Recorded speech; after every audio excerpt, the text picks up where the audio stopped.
Let's bring in Andrew Fisher, one of Jeremy Corbyn's most senior advisors, who wrote Labour's 2017 manifesto, also a columnist now, Andrew, for the I paper. Good to speak to you this morning, Andrew. Listening to Alison McGovern there, I think you heard most of it. She was saying, look, the position that Keir Starmer's taken is about being serious, about looking like a Prime Minister in waiting and looking like your party is a government in waiting. Do you understand why he's taken the position he has on these strikes?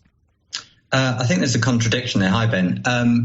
So that on the one hand, of course, he should look like he's serious about being in government. But one of the key things about being in government is you have to take tough decisions. You can't sit on the fence and kind of, not take a position on things. You've got to say where you stand on things. Governments take decisions. And at the moment, you just heard that. I mean, I heard Alison. I like Alison. She's a nice, very capable Labour MP.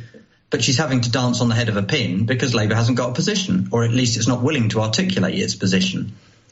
Clearly, if Labour was in government, it would take a position. It would either give the workers inflation match pay or it wouldn't. And the fact that Labour can't say that now is what's frustrating your listeners. I mean, I heard the text you just read out. And of course, they're right.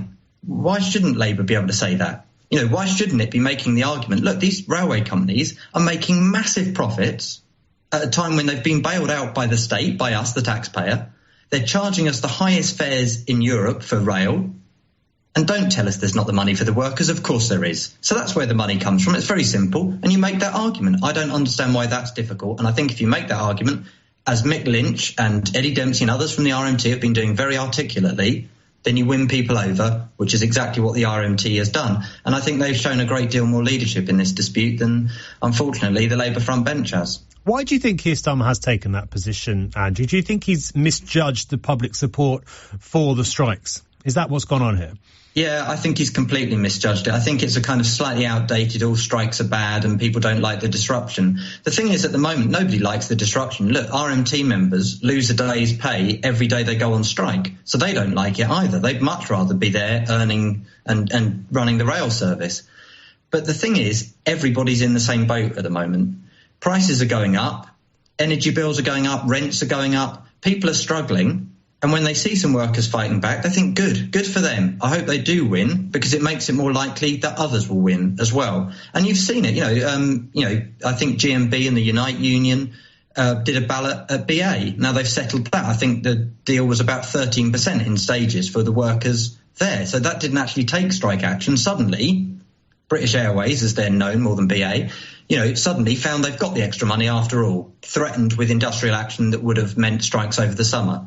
So the money's always there. You see it again yesterday, BT workers, people who manage our internet and our phone lines, they were on strike for the first time in 35 years, those workers, and their company's made massive. They've distributed £700 million in dividends over the last year.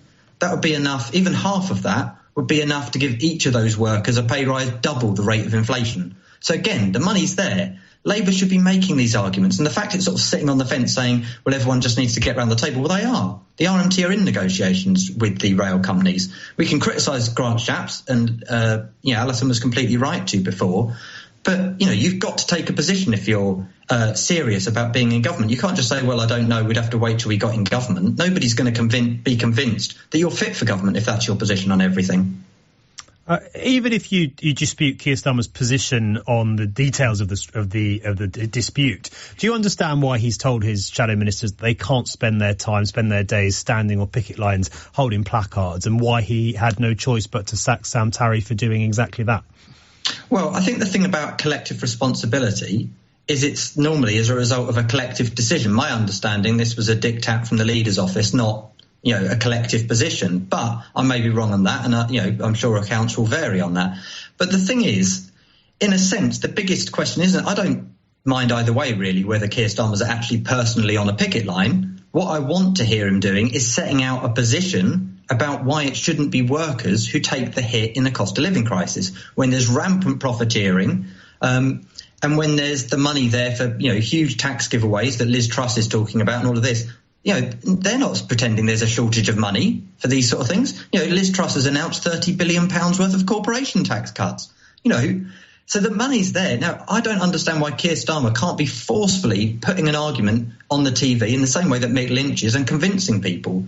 Instead, he's sort of fallen back. He's sort of in hiding almost, refusing to make an argument, and that's a weak position to be in. So, in a sense, it's a secondary thing. As you said, I think you can't divide whether you're on a picket line from whether you support the workers or not.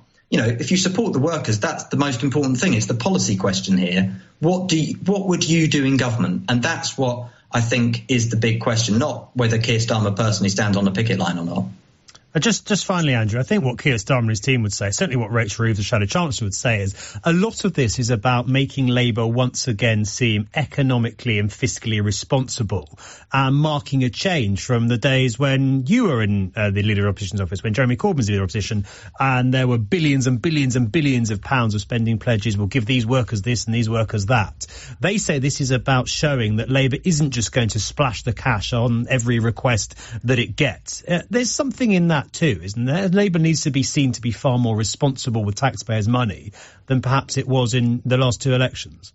Well, the last two elections are the only time in electoral history that Labour's actually published a fully costed manifesto. We said exactly where we were getting the money from. We were taxing the rich. We were putting corporation tax up. Actually, interestingly, something which Rishi Sunak himself did when he came in. He actually put corporation tax up to 25%. We said we'd do it to 26%. I mean, that may well get rowed back, looking at what Liz Truss is saying.